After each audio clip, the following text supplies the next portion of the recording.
Super cool radio.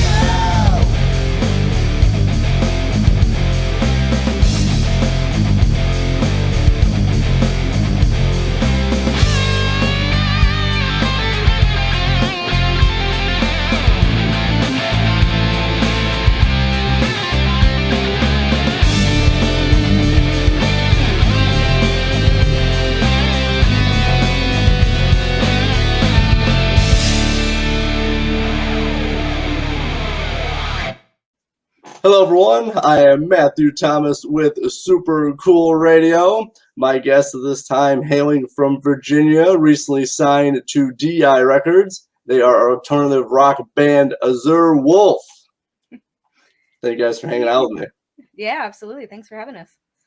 And making up Azure Wolf, we have Victoria, lead vocalist and rhythm guitarist, Isaac on lead guitar and backing vocals, Thomas on drums, and Sean on bass and synth. Oh, yeah. Yeah. I want to kick this interview off with a very fun question, at least I think it is. I'll say put you guys on the spot. If you could only listen to one band, who would it be? For me, I think it would have to be Elvis Presley. Classic. Good choice. Can't let go of that one. I'm going to say Joe Russo's Almost Dead. They are the hottest jam band on the scene right now and can't get enough. It had to go obscure. Yeah. It's not that obscure. It's kind of obscure. Always got to have that one guy. Yeah, He's definitely that one guy. guy. Tommy, what about you? Village People. They got some good deep cuts. Man. They got some good deep cuts. I was not expecting that one. I don't think any of us were. But now mine seems plain. I was just going to go Kings of Leon. I could have guessed that one. Well, I did see, I think it was 2019 at the Wacken Open Air Festival in Germany. The Village People were there, and they got a pit started. So, I mean, that's pretty hardcore. Okay. It's the best of all the worlds. Yeah, I want to say that because I was on the Wall of Death at Village People like in 2019. I think you'd probably be the only person who would buy that shirt, but that's all right. Definitely. I might have to start that. I'm going to have to add that to my shirt collection now. Send me a link. I'll buy one. At least I'll sell one. Yeah. And very big news for you guys. You guys recently signed to DI Records, actually official partner with Super Cool Radio. How was it signing with them? It was good. Honestly, it's really nice to have a team of people behind us that believe in the music. We've kind of been through the ringer this last year with trying to find a team of people and working with different producers and kind of had like a manager for a little while, but nobody really wanted to meet us where we were at and really want to work with the music. So it feels really good. Dakota's like so into us and really attentive and just wants to help us do whatever it is that we need to do and get successful. So that feels good. It feels good to have him there. Yeah, he actually sent, like, before you guys officially announced you signed with them, he actually sent me your music. He's like, you got to check this band out. Yeah, it's and I really enjoyed it. He sent me Black Fur, Pieces, and Both Hands, and I really enjoyed all three of them. Oh, thank you. Thanks, Thank you very much. And any kind what was like your main reason for signing with DI Records? Is there something that they have that you were drawn to as a record label? I think it was really just finally speaking with somebody that listened to the music, believed in us and listened to our needs and what we wanted going forward, and not just like putting his agenda on us. That was a big one. He just really believes in our music, and there's no real benefit in it for him other than watching us grow, and that was huge for us. Yeah, Dakota, I really enjoyed working with him. He actually helped me set up the last DI Records showcase, the one that just aired, and he's very attentive. Like, he actually puts effort into actually what he does. It's very nice, because I get some people, that I've worked with, like, they're just like, we'll just throw it out there, but it's like he actually puts effort and quality into everything he does. For sure. Oh, it's refreshing in this industry. That's the word I was looking for. I just couldn't think of it. Yes, it is, and he's just a super nice guy to work with. Definitely. So we feel very lucky. Yeah, I am too. I've been working closely with him for the last couple months, and it's just really nice to work with someone of his caliber. Mm-hmm. Agreed. Yeah. So, and focusing on you guys, so how did Azure Wolf come together, and how did you choose the very unique name? So the band was originally a folk project that I started. So it's really not that creative. The name Wolf is just like my spirit animal. Blue is my favorite color, so put a little French spin on the color, and there you have Azure Wolf. The way these guys all came about, Isaac was the first one in the band, and we found each other on Facebook. And then I did an open mic, the same open mic that Tommy did with his other band, and we met there, and I stole him from that band. And then we met you on Facebook as well. Yeah. You were the last one to come into the band. So it was kind of it took a month or two to get everybody together. And then after the first practice, we knew this was the lineup. And this is Stella. And that's Stella. And she kind of hangs with. My cat is sleeping over there. She doesn't like when I do interviews. I guess I've been trying to get her on camera, and she's just like, I don't want to. Stella loves the limelight. Yeah. Yes, she does. Well, I forgot there's a fifth member of the band then. Yeah. She makes it to all the DI Records meetings we have. Yeah. That's true.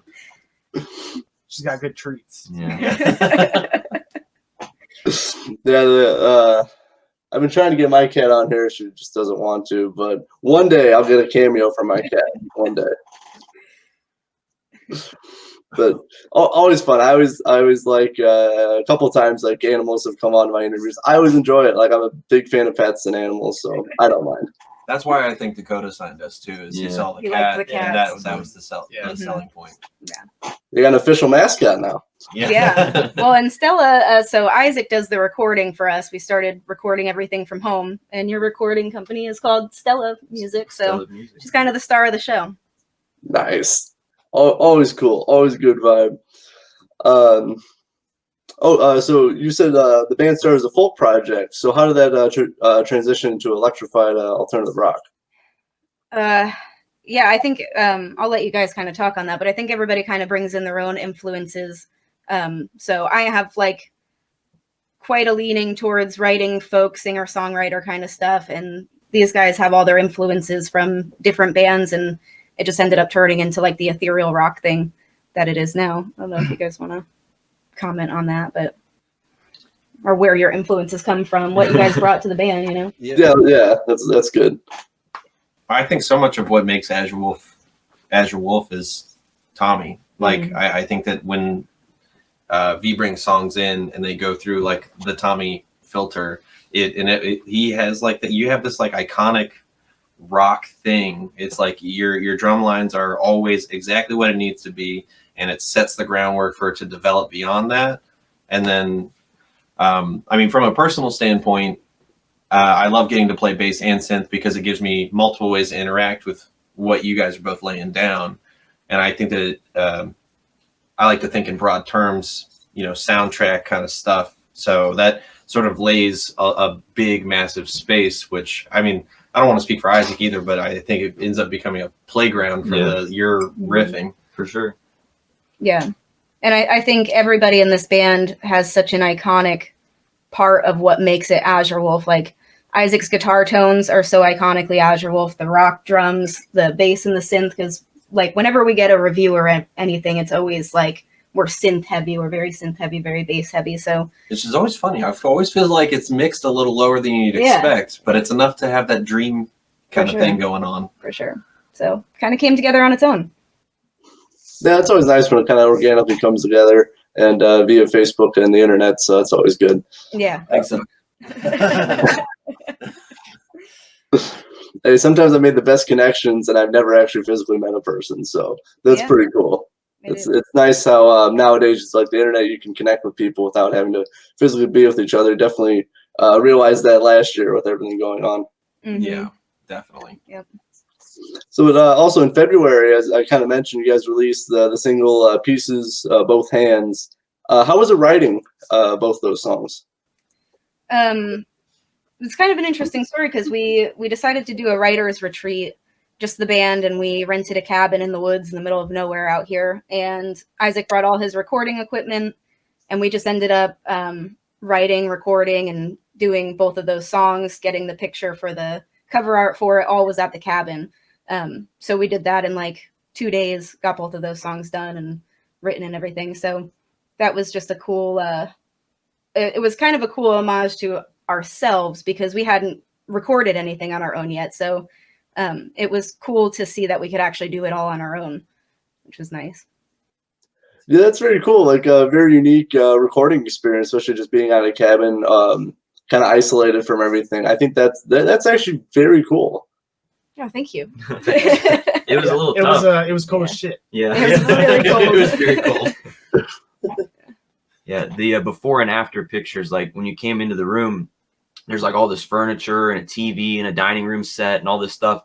And we basically just like gathered up their entire Airbnb and just like shoved it into a corner. And put it outside. Set up, rooms to isolate guitar amps Yeah. and put the drums in a certain spot. And so I wish they could see a picture of what their house looked like. I'm glad they That's the couldn't. thing is we forgot to take a fucking picture of it before we moved it because we wanted to move it We back had to to the way guess, it was.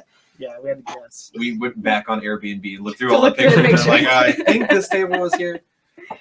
Oh man. Now, if you imagine just all this stuff over here and then all of our stuff here, and then we made all this stuff over here, but yes, we got it all together. Yeah. So whose idea was that to record in that style over there?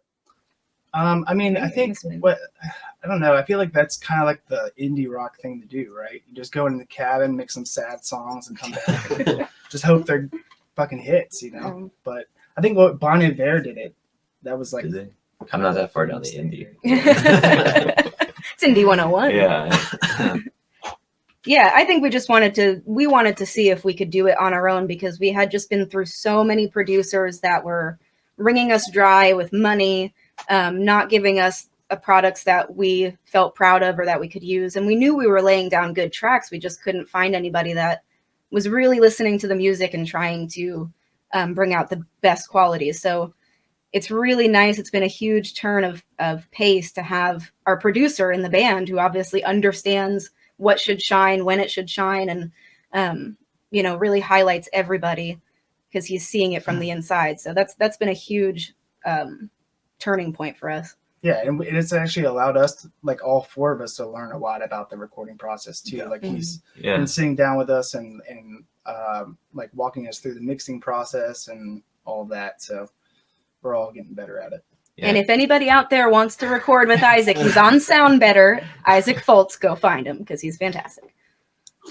Yeah, if anyone wants a little sample of what he can produce, check out Pieces in Both Hands. I honestly really enjoyed it. If and just hearing the story about you guys going to a cabin recording all yourself, I mean, I never would have guessed. It's like it's quality. Those two songs are very quality. Thank you. Thank you. Yeah. It makes it a lot easier when you do the recording process, and like if you did it with somebody else that wasn't already in your inner circle band, like you'd have 900 emails back and forth like, do you like this, do you want that? I had the benefit of like they could just sit here in this room with me while I'm like, okay, so I'm gonna pan this in now and this comes out, and so Yeah. it works well having like everybody be able to weigh in on it. Yeah. It's another benefit of the writers retreat thing is that we get to spend a whole day with these songs instead of trying to come up and we get together for 2-3 hours of practice or record a couple tracks. We have to wake up, everything is already set up there. I just pack my cot up out of the middle of the floor, and then we can just get to work right where we left off. We can walk outside, take like a 30-minute break away from it, talk about what it needs, what it doesn't need yet, or what's too much, and Chug some mimosas. Chug some mimosas. or mini mimosas. And it was great being able to focus on 1 or 2 songs when like the album that we have that's going to come out in the fall, we recorded that whole thing in 2 days, 10 songs in 2 days that we had to cram into like 8-9 hour days. So it's really nice to be able to take as much time as we need on singles now and really like layer them and make them right and not rush through it. Yeah, for sure. I know quite a few bands, especially like bands I'm friends with. They do a lot of their own like recording now and producing. I think that's kind of the way now. Instead of having, as you said, someone not in your band, not in your inner circle, trying to create the sound that you already have an idea of. Sure. It's hard to actually find someone. Yeah, and you pay thousands of dollars for Yeah. something, you know. Yeah, we have Honey Rush went through 4 or 5 producers, and you know, every one of those was a couple $100, and many of them are just for us to have the opportunity to be like, nah, we're gonna go with somebody else. Yeah. You know? Yeah. That's hard. Mm-hmm. I'm super cheap. Yes, he's the frugal one. Yeah. Me and Tommy are like, take our money. Yeah. Yeah, no, as you say, I mean, the stuff is very expensive to actually do that, and especially if you want to get a few hours to actually of studio time to actually try to do it. It's better, as you said, you took as much time as you needed. You could have, added different things and can actually talk to each other in person. Nice. Yeah.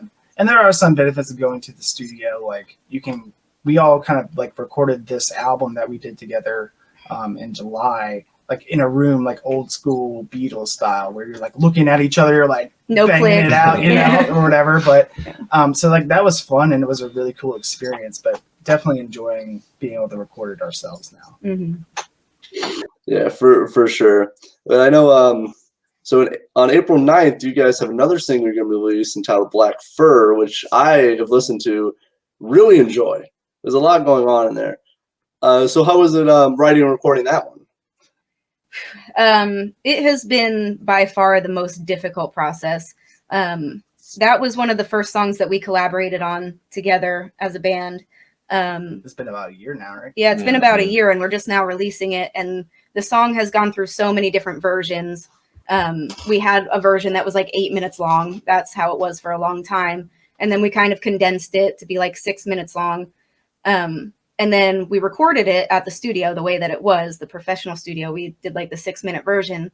And we found a producer in London that heard it, and he said, hey, this is like single worthy, but we need to fix some things, and like we need to move the chorus here and do this. And he really helped us figure out how to make the song shine, and condensed it to a nice like radio friendly length. You know, it didn't need to be 6 minutes. We were like overdoing it a little bit. So he taught us a lot about songwriting and how to get the point across without overstating it. So after a year, we're finally ready to release it. And I think it's finally at a point where it needed to be from the beginning. Yeah, I featured it in my show a few days ago. I really enjoyed it. I think I'm definitely. I think it flows well with like Pieces in Both Hands and now Black Fur. I think it definitely has a nice flow with the song and your songwriting and everything. Thank you. Thanks. So for everyone, make sure to check it out. It drops on April 9th, all the streaming platforms. Make sure to really listen. Make sure to listen to it. I really enjoyed it. I know everyone else will. If you heard it on my show, you already know what to expect. So make sure to, on all the streaming platforms, save it, buy it, wherever you get music from. Yeah. And then come see us in West Virginia on April 10th, and we'll play it. Yes. And if you can't come to the show in West Virginia, it will be live streamed on April 24th. You can buy tickets to see it on April 24th. You guys are very good. That was actually my next topic I had up. So, as you guys already said, you have an upcoming show in West Virginia on April 10th, the day after Black Fur is dropped. Mm-hmm. How does it feel to play a show again? Awesome. Yeah. We're definitely a live band at heart.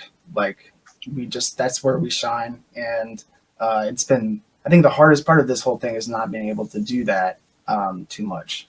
We've been able to take advantage of some like live stream opportunities and stuff, but it's just not the same as having like an actual like audience to bounce off vibes with. So super excited for that. Definitely. The live streaming has been great. It's been keeping us going and like giving us reasons to keep writing and make a little money here and there to help with the recording. It's been really good for us to just perfect our live performance too. But it's surprisingly very, very difficult to play to an empty room. You know, there's like no energy to feed off of. It's kind of awkward. You have a camera in your face, and it'll be nice to just have a show where we can just have fun and connect with the people in the audience again. I feel like it's been forever. Yeah. Yeah, I know. I mean, I enjoy live streams for the most part, but as you said, I mean, and sometimes like the live streams, like Facebook, sometimes it crashes, so like you don't even get to see the whole thing, or if like it's really like buffering and all that stuff. So sometimes the experience isn't the best, and that's really just on the server's part because of how many people actually want to watch. But I mean, it's cool. It was nice for like, last year, and while everything was, obviously no live shows and stuff. But yeah, I think the vibes are definitely different when there's no noises. Like you watch like an NBA game or an NFL game, and like there's like plastic or not plastic, paper cutouts, which I thought was clever, but it's just not the same. No. Oh, it's maybe not we the should same. start doing that. Oh yeah, that could help. I'll send you one. I'll send you one of me. That'll work. That's perfect. We'll just need to get 100 of you. Yeah, just do different faces. Different facial Yeah, expressions. yeah. I could do that maybe. I have like 4 expressions I could do. That's plenty. Good. Yeah. For the 4 super cool radio guys over there, thank you. Yeah. Yeah, someone should have thought of that earlier for when the live stream was hot to put like cardboard cutouts of people. Look how many people are here. It's hard to balance. It's hard to be to show excitement when you're like faking crowd stuff. There was a concert I watched where they were on the walls like projecting images of previous shows that the band had played. So they have like pictures of the crowds and stuff, enjoying their shows. But it feels like a moratorium. Like they're just like mourning the loss of live shows. And that's hard to. It's hard to capture an excitement when you're nostalgic for the feeling. Yeah. Yeah, I see like quite a few shows like pumping in like crowd noise. Like if you watch any kind of like live wrestling show on TV, they pump in crowd noises. Like I think the NBA was doing that too for a while. It's just not the same. You already know it's fake. Yeah. It's like a laugh track. Sad. Yeah. Yeah. I forgot people still watch wrestling. Yeah. I might be the only one at this point. Yeah, I just started and it's awesome. Yeah, I've been watching AEW on TNT a lot. That's some good stuff. For like the other 2 people watch wrestling. Hot take 2021, wrestling's coming back. That's right. But so how do you guys prepare for like this will be an in-person show? Any kind of special things you do before you take the stage? We try to laugh. We hug and we laugh, and we usually drink wine, chain smoke a little bit. Yeah. Get the nerves out a little bit.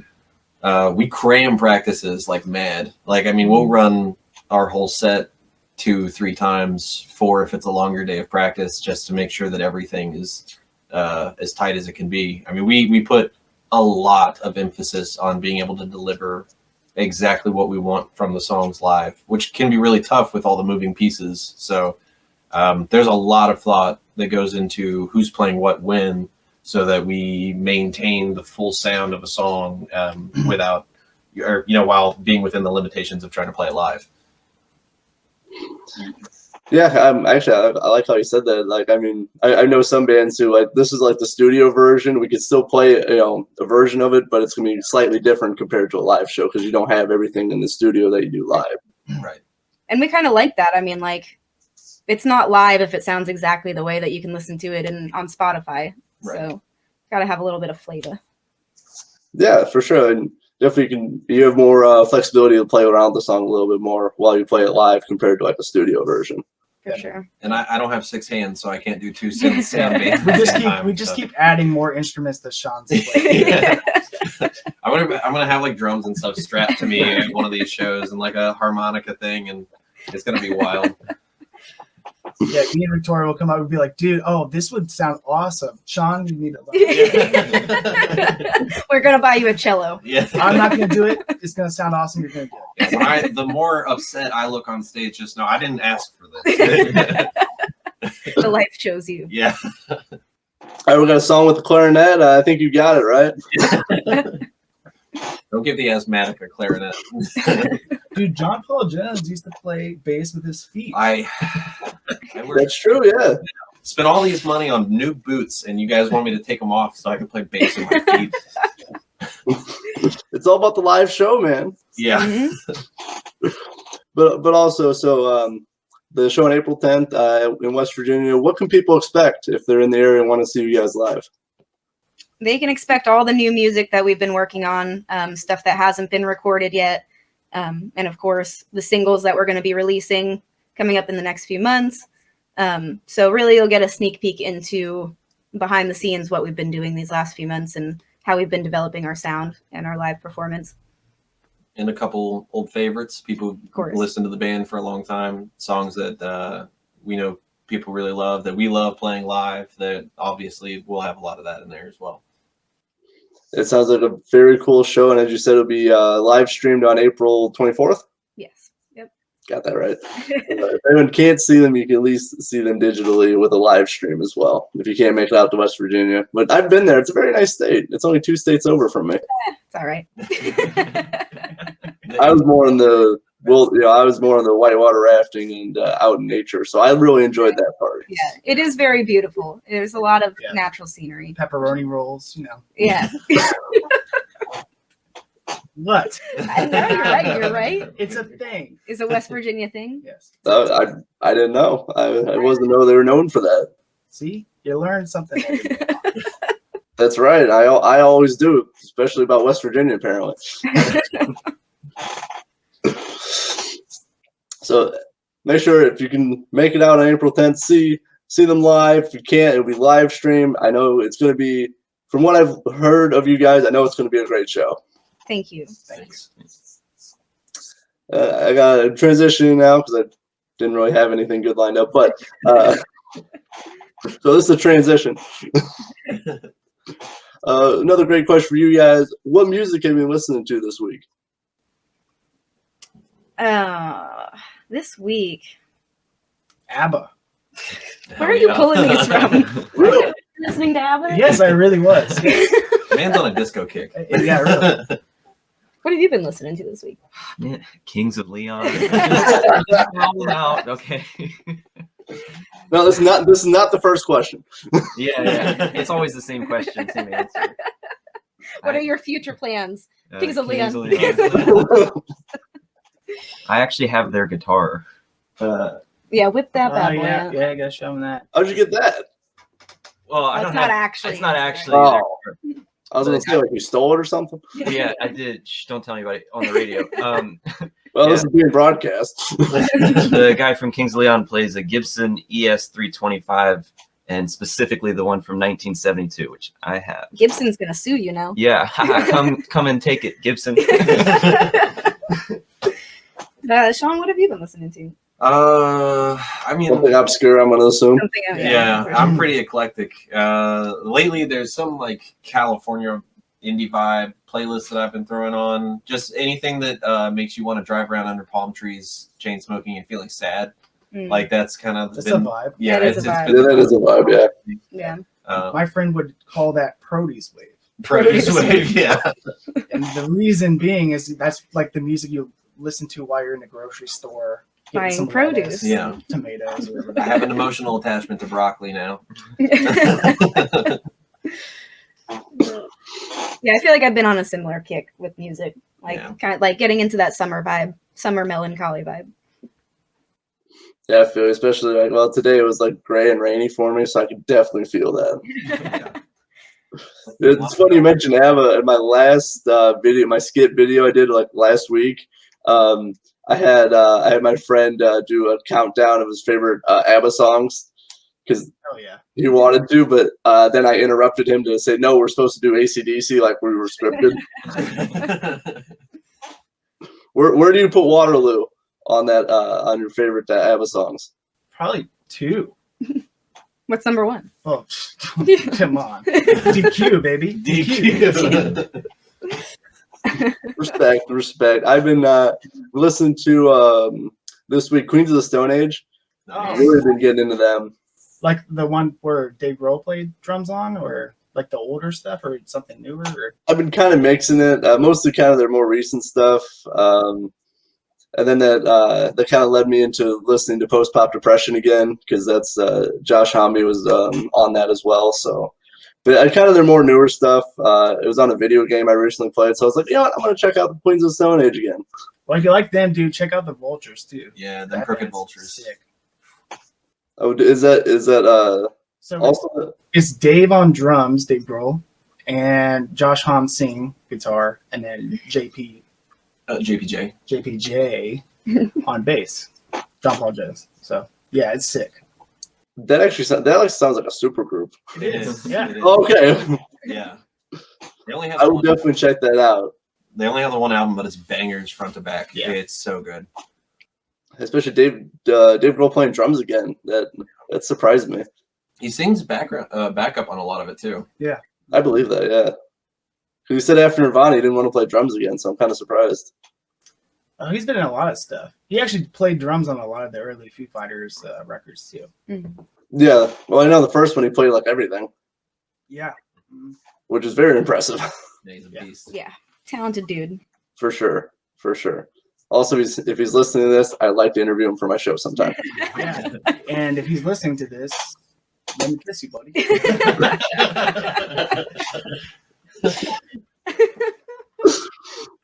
You got him. Well, I don't know how I can top that. So, thank you guys so much for hanging out on Super Cool Radio. I think on that note, I think it's a great way to end. I do got one more thing before I let you go, though. What can we expect from you guys for the rest of the year? We're going to be releasing 4 singles. A music video is going to come out with Black Fur, and the single after that, Honey Rush, will have a music video for too. And then our album is going to be releasing in the fall, and hopefully we'll be playing a lot of shows this summer. Socially distanced, healthy shows. Hopefully things will be opening up, at least in our area. So keep an eye out for us. And make sure to check out Black Fur. Drops on April 9th. All your streaming platforms. Check it out. Give it a listen. Because again, I honestly really enjoy that song. I don't know how much I can say, but it's just the vibe for Black Fur is just there, and I really enjoy it. Thank Thanks. you. Thank you so much.